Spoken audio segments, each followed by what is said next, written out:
Are individuals providing option services already paid more than $12 an hour? Most,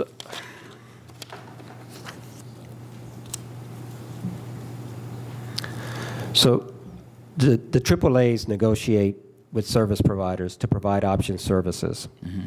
Those are negotiated rates. We do not have the ability to see what labor rates are as part of what's negotiated, so I'm unable to respond to that specific question. You could find out, though? What's that? Could you find out?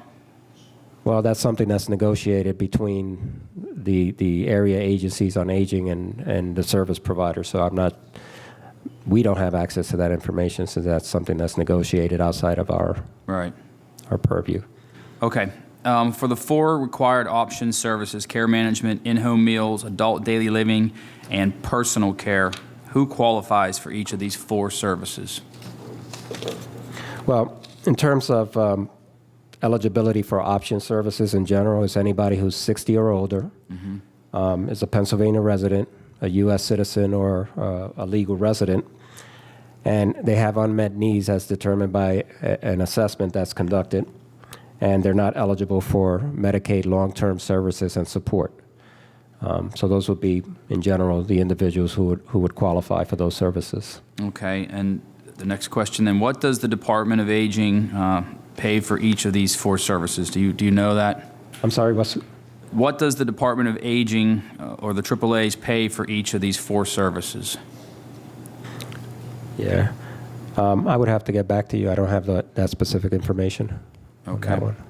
And then the last question, which you may not be able to answer based on your earlier answer, is what is the impact from the minimum wage increase on each of the 4 services?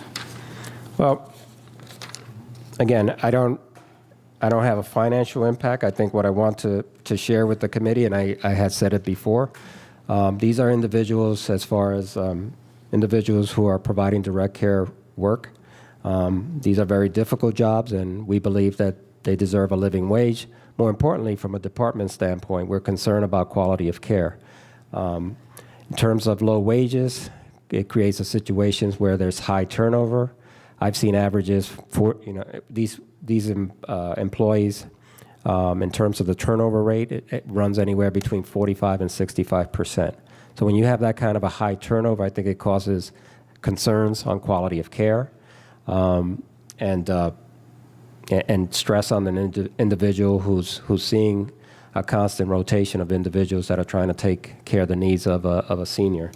I would also add, and I think this is important to state as far as consideration on the minimum wage, is that from the Paraprofessional Healthcare Institute, I have information that 20% of Pennsylvania home care workers live below the federal poverty line, and over 50% are below 200% of the federal poverty line.